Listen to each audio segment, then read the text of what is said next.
what's going on? Parents, happy Teenager Tuesday. Teenager Tuesday. My favorite day. We are back. I'm here with Elijah Keck, the one and only McKinney Hello. student pastor. Yes. And today we're finishing this series called Teens and Technology. And we're finishing this up talking about gamers. Yeah. Gamers, the gaming industry. That's crazy. Gaming, it's huge. It's massive. And growing. Yes. Yeah. I mean, teenagers who are getting sponsored are getting paid millions of dollars to play video games. Yeah. So, I mean, it's definitely something that's way different from when you guys were teenagers, when I was a teenager. Yeah.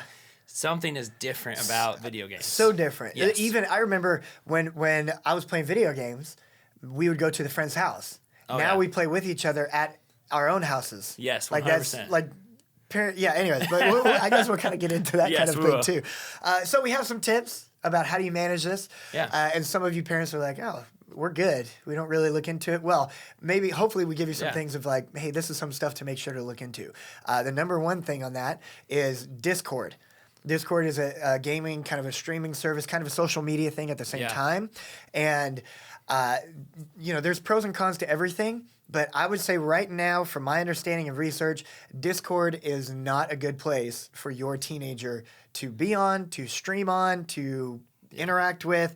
And there's a number of things for this. Right. Some of them kind of uncomfortable. Like there are older pedophiles that are catfishing younger men. It's a recent thing, too. Yeah, Really on Discord, which is not comfortable. You were telling me about something in the chat. Yeah, so I mean, just with the way the chat's set up in Discord, it's a lot different. Like you said, there's good and there's bad. Discord is not always bad. Teens are getting into it because it's a great way for them to interact with gamers who are like them, who they get to see and kind of like, like how a basketball star would be for me is some people who love video games, like they get to interact and follow their stars in that field or that game. And so, but the problem is there's a lot of things with the chat and the private chats that people are sending. What I've been kind of looking at is a lot of people are sending teenagers pornography in their private chats, and parents aren't able to see that as easily as some of these other streaming apps. And so I think there's a lot of streaming apps. There's YouTube. YouTube is a great option. There's a lot of privacy. There's a lot of and they have better age restrictions from 100%. What I'm finding. And their algorithms, they can find those kind of like spam pornography links easier. Now, it's not, again, nothing completely, but that probably would be one of the best. Yeah, and it's easier for you as a parent to stay up to date on what's going on than getting on Discord and being like, what is happening with this? So, this is kind of a change too in gaming too, because now teenagers, students, people will watch people play games almost, depending on the person, just as much as they play it themselves. Right.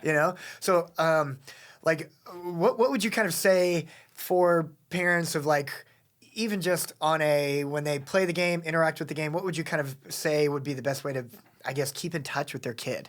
Yeah, I think a great thing for you to do as a parent, and kind of leads into number two, is not allowing that into the bedroom. I think as a parent you can kind of make that judgment yourself, but as a tip, a great way to do that is putting that out in a middle area, an open area where you as a parent can not only be involved in their gaming and them sitting there watching video games, but you can also like see what is happening, what they're watching, the people that they're watching, hearing the things that those people are saying, because those gamers that they're watching have way more influence on your kids than you think. Yeah. And things that they're saying and the way that they're thinking about stuff. So definitely keeping it outside the bedroom keeps your students accountable to what they're watching, which I think is absolutely massive. And I love what you said too, which is kind of the number three thing is gaming with them, gaming together. Yeah. Even just sitting there observing with them. Now that might be pretty boring to you, but like you said, that game and that person they're watching game can have so much influence in their lives. So it would even expose you to knowing more about this is the type of game, this is what's in the game that I'm allowing my student to watch, observe, be influenced by. Yeah, and I think when you play a game with a student, listen, you're going to be trash at it probably. I'm trash at every video game I ever play. But it's fun for students to play and have that interaction because you're showing them what you do matters. Yeah, it's not dumb. True. Like, don't be the parent that's like, video games with my age, they're so simple, and now the video games are stupid. Like, your teenagers love video games, especially Yeah. middle school. So like show them that their interests matter, Yeah. and you playing video games with them and interacting in that way. And they'll love beating you. Oh yeah, They'll love kicking your tail. And they will at the beat video you. game. Yeah, they'll win. they will Yeah, beat you. yeah. So, So, that's huge. yeah. Number 4, set a time limit. Mm-hmm. This is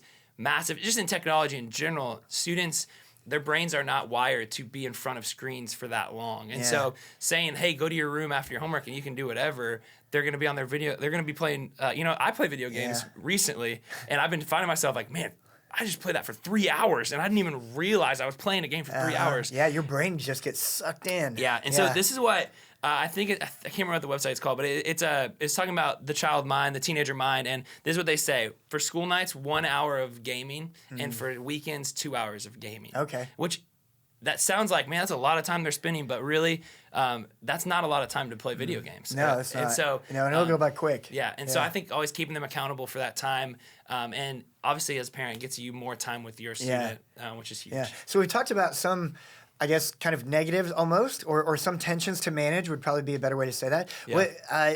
We talk about a good thing Yeah. that can come from gaming. So I think gaming does a lot of things for students. Not only is it a place for them to hang out, a place for them to interact with other people, their friends especially, but it also encourages them to problem solve, to figure out situations, to like, especially really fast. What we're finding is students are really fast thinkers now, because in video games, it's like usually split-second decisions that they're having to go hide behind this building or go do this or go build that, and you're like, whoa. How are you even thinking that fast? How are you hitting they don't even know what they're hitting the buttons, and they're like already doing something that we don't even comprehend. And so those it's are some crazy skills. It's a great way to build problem solving. Yeah. And so I love what we wrote down here. It's encourage skill, not cheating. Yes. Like don't be like, man, we can find the cheat code for that. We can get past that if we and do don't just this. give them all the money to like buy the stuff quicker. The armor, the better tech, the better whatever that makes it easier for them. Like that can be a challenge for them to work on and accomplish also. Yeah, and it's the same thing as sports. Like